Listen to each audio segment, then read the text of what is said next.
Hey guys, let's get more news about Warriors, but first, don't forget to subscribe and leave your like. Warriors vs Bulls player grades, Quinton Post and Gue Santos shine, Steph Curry dishes. The Golden State Warriors gave us a little bit of a scare Thursday night, looking lethargic and uninterested as they fell behind the Chicago Bulls 20-6 early. And then they turned things around in a massive way, building up a double-digit third-quarter lead, and turning things into a blowout early in the fourth quarter. The end result was a 131-106 victory, one of the most fun games in recent memory, and a coming-out party for a few youngsters.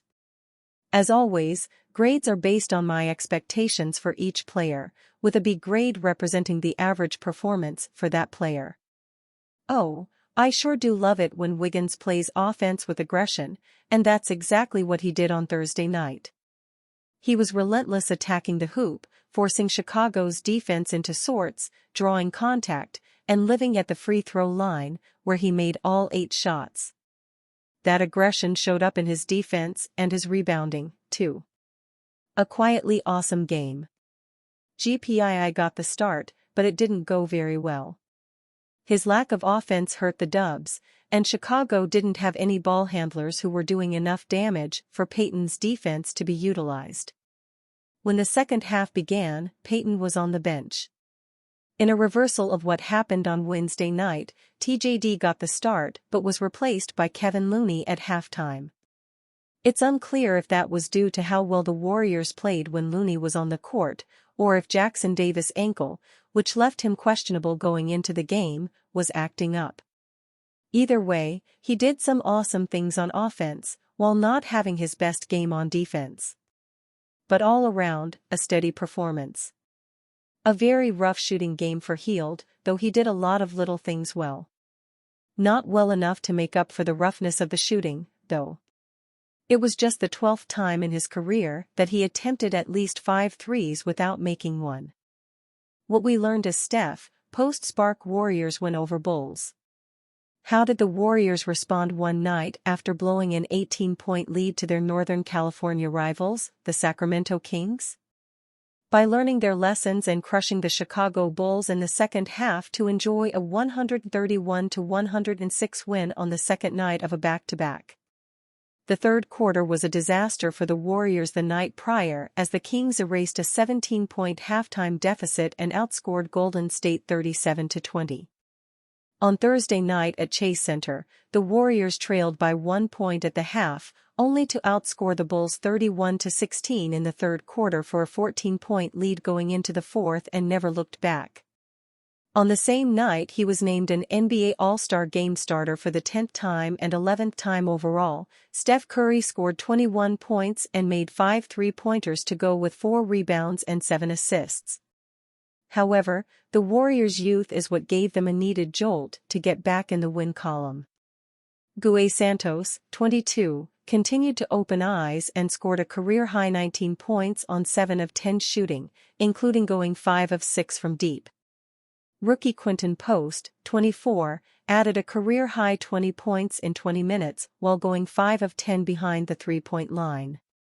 Here are 3 takeaways from an impressive Warriors blowout win that pushes them back to .500 at 22-22. After missing the last 12 games due to an abdomen injury, Brandon Podziemski made his long-awaited return to the court, checking in for the first time at the 3:47 mark of the first quarter. Podziemski didn't register any stats in the first quarter, but he was a +7 and like always, he took a charge.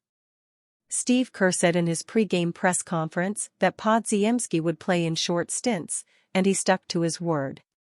When the second quarter started, Podziemski was back to being on the bench, where he remained for the first 4+ minutes of the second quarter.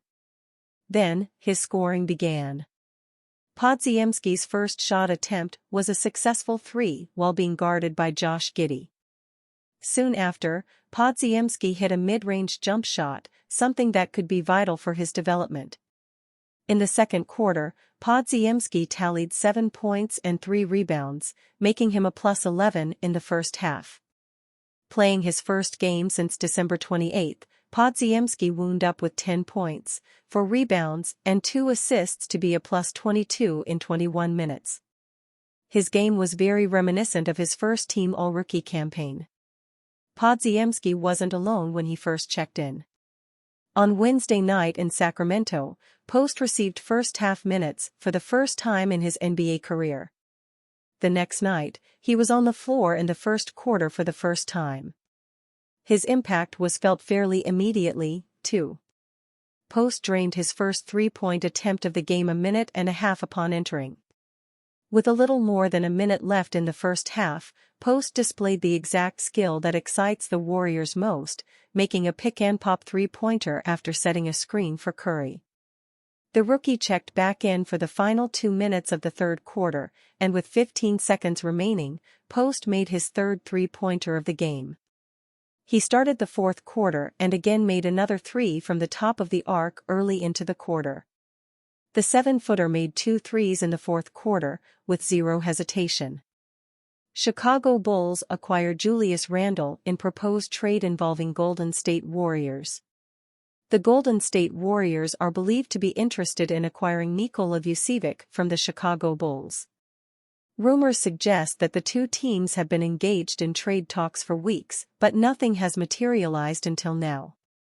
It remains to be seen if that changes in the near future, but with the trade deadline getting closer, teams need to be quick if they want to get deals done this season. Vucevic is not believed to have a long-term future in Chicago despite enjoying a fantastic season so far, as the veteran center has proven a lot of doubters wrong and is averaging 20.3 points and 10.4 rebounds per game while making 55.4% of his field goal attempts and 41.1% from three-pointers. Julius Randle is another player whose long-term future appears to be up in the air. His numbers have dropped significantly since joining the Minnesota Timberwolves.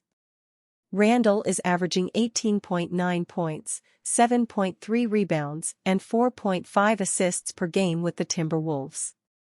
The three-time All-Star's worst output since leaving the Los Angeles Lakers. Randle is unlikely to decline his $30.9 million player option this offseason, but might not have a long-term future with the Timberwolves, who could have other priorities. In Bleacher Report, Eric Pincus has proposed a 3-team trade idea that would see the Timberwolves receive Lonzo Ball, Buddy Hield, Julian Phillips, and a $2.9 million trade exception, Julius Randle. The Warriors would get Vucevic, Patrick Williams, Torrey Craig, Talen Horton-Tucker, and a $9.1 million trade exception, Gary Payton II. The Bulls would receive Julius Randle, Jonathan Kuminga, Kevin Looney, Kyle Anderson, Gary Payton II, Luka Garza, a $20 million trade exception, Nikola Vucevic, and a $2.8 million trade exception, Torrey Craig. The Bulls would be adding a lot in such a trade. They would get Randle, who is arguably the best player out of everybody involved. Kuminga has always been considered an elite talent, although we are yet to see him truly break out in Golden State.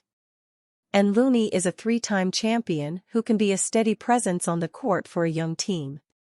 And you, fan? What do you think of the situation of Nikola Vucevic? Leave your opinion in the comments.